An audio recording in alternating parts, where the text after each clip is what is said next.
هو الاكيد ان الزمالك مش واقف او مش هيقف على صفقه حامد حمدان، تمام. والاكيد برضو ان حامد حمدان كلاعب كوره احنا لسه كنادي الزمالك ما شفناش منه حاجه، بس كون ان اللاعب بيبقى عنده رغبه ان هو يجي لك معنى كده ان هو عاوز يديك كل حاجه عنده. اهلا وسهلا بكم في حلقه جديده من حلقاتنا كلام في الكوره. هنتكلم فيها النهارده عن صفقه انتقال حامد حمدان، وهكلمك تاني عن صفقه في اخر الفيديو الزمالك بيفوضها دلوقتي ووصل معاها لمرحله متقدمه جدا جدا جدا، تمام. بس قبل ما ابدا في الفيديو ما تنساش تعمل شير ولايك وسبسكرايب للقناه عشان نقدر ان احنا نكمل فيديوهاتنا. اهلا وسهلا بكم. طيب، الزمالك خلاص بنسبه 99% حامد حمدان في الزمالك.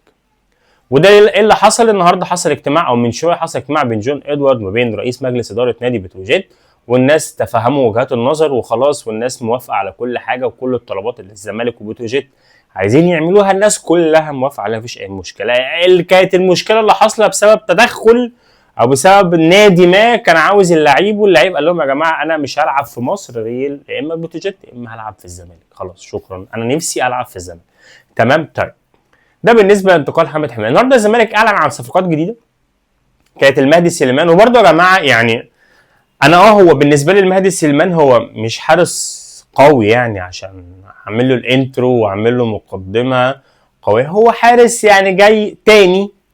والله انت لو قدرت ان انت تطلع عواد، انا بالنسبه لي عواد يطلع، تمام، بيع بقى او اعاره لاي نادي سعودي قطري كويتي ايا كان، عواد يطلع لان صبحي لسه صغير، وابني على صبحي ومعايا المهدي سليمان ومعايا محمود الشناوي. النهارده كان تقديمه المهدي سليمان تقديمه كويسه ظريفه جدا، تمام. الراجل جاي فري ما عندوش اي مشاكل، فكل حاجه زي الفل، تمام. طبعا النهارده نهائي كاس العالم للانديه تشيلسي وباريس.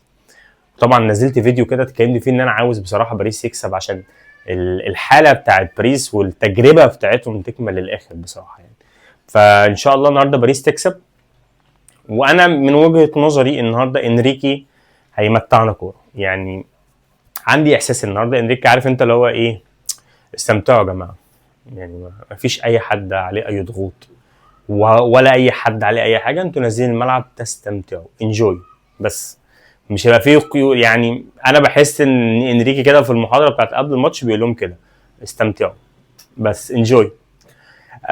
صفقه الزمالك داخل في صفقه قويه جدا، لعيب قوي جدا جدا جدا، لعيب مغربي، تمام. مش هقول على اسمه دلوقتي برضو تحفظا من السريه زي ما بنقول قبل كده في الصفقات، وما بنقولش على اساميها تحفظا عشان يكون في سريه. الزمالك داخل في صفقه قويه جدا، لعيب مغربي بيلعب في الدوري الهولندي، لاعب مغربي بيلعب في الدوري الهولندي. مش هقدر اقول حاجه اكتر من كده غير لما الصفقه تتم ونطلع ونعلن عنها ونقول يا جماعه والله اهو الصفقه احنا اتكلمنا عنها. من المفترض عليه ان الزمالك هيعلن برضو على صفقتين اللي هو عمر ناصر واحمد شريف، هم خلصوا اصلا من فاركو.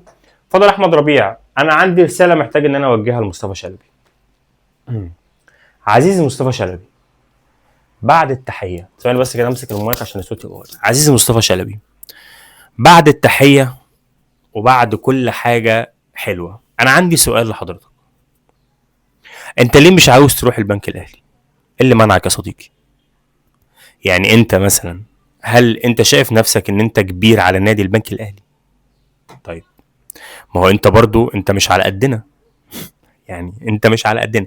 ايه اللي منع؟ ايه الحاجه اللي انت شايفها في النادي البنك الاهلي مش هتناسب طرق لعبك يا فندم؟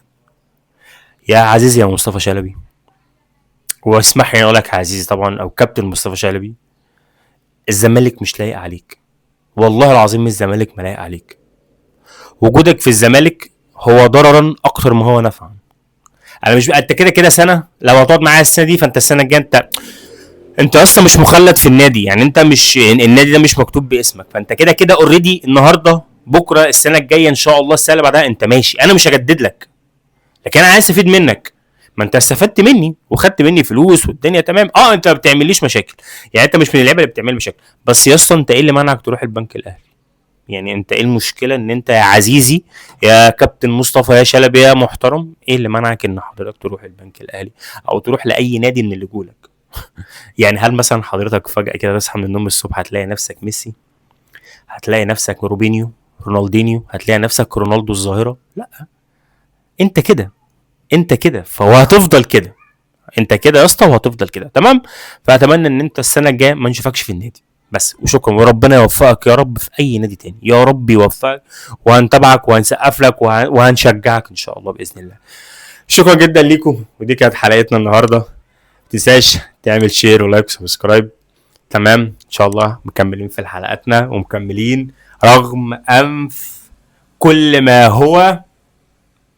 مش هقول ومش هشتم ومش هخلي الناس او مش هخلي حد اللي هو يبص ايه الحد لا يا عم انا مش هشتم. احنا مكملين ان شاء الله باذن الله. وشكرا جدا جدا لدعمكم، وشاكر جدا جدا ليكم، شكرا جدا ليكم، مع السلامه، باي باي.